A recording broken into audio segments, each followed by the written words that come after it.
অবশ্যই আমার কোনো কর্মসূচিতে যেটা আমার কোনো আপত্তি নেই, কথা বলবে, আমাদের যদি কেউ সমালোচনা করে সেটিকে আমরা স্বাগত জানাবো, আমাদের ভুল ত্রুটি থাকলে সেটি আমাদের দৌড়িয়ে দেবে, কথাবার্তা হবে, আলাপ আলোচনা হবে, এটির মাধ্যমেই তো আমরা এটি সমাধানের পথ খুঁজবো।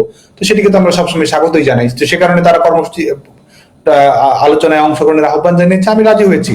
এবং সেটি হওয়ার কিছুক্ষণ আগে আমি কিছু কয়েক ঘন্টা আগে আমাকে জানানো যখন হয়, আমাকে মেসেজ দিয়ে জানানো হয়, আমি হুট করে জানতে পারি যে এই কর্মসূচি, এই শোটি বাতিল করা হয়েছে। এবং পরে যেটি জানতে পেরেছি, এটি যেমন এক ধরনের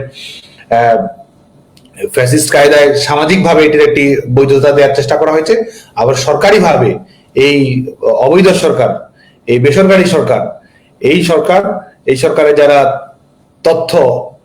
তথ্যের অধিকার রক্ষা করার যাদের দায়িত্ব, তথ্য হরণ করার দায়িত্ব যারা নিয়েছে, তারা সেখানে বিভিন্ন ধরনের হুমকি ধামকি দিয়েছে। আমি যেটি অনানুষ্ঠানিকভাবে জানতে পেরেছি, যারা এই প্ল্যাটফর্মটির সঙ্গে সম্পৃক্ত তারা কিভাবে বাংলাদেশে থাকে না থাকে কিভাবে তারা দেখে নেবে, এই ধরনের কথাবার্তা বলেছে। এই ধরনের ভীতিকর একটি পরিবেশ তৈরি হয়েছে। আজকে এটি একটি ছোটখাটো ঘটনা নয়, আমি মনে করি যে এটি গোটা বাংলাদেশে মত প্রকাশের স্বাধীনতা, গণমাধ্যমের স্বাধীনতা নিয়ে যা হচ্ছে, এটির একটি দৃষ্টান্ত হচ্ছে এই শোটি বাতিল হয়ে যাওয়া।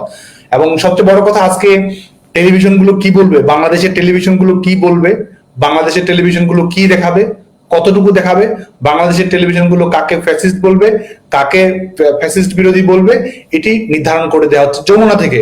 ডক্টর ইউনূস, শান্তিতে নোবেল বিজয়ী, তিনি আজকে নির্ধারণ করে দিচ্ছেন কার কতটুকু মত প্রকাশের স্বাধীনতা থাকবে না থাকবে।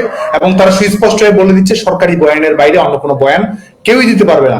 এই হচ্ছে, এই জন্য আমি ইতিমধ্যেই বলেছি যে এই সরকার নিজেদেরকে ফ্যাসিস্ট রিপাবলিক অফ বাংলাদেশ হিসেবে তাদের ঘোষণা বাকি দেওয়া ছাড়া আর যা করার সবই তারা করে ফেলে।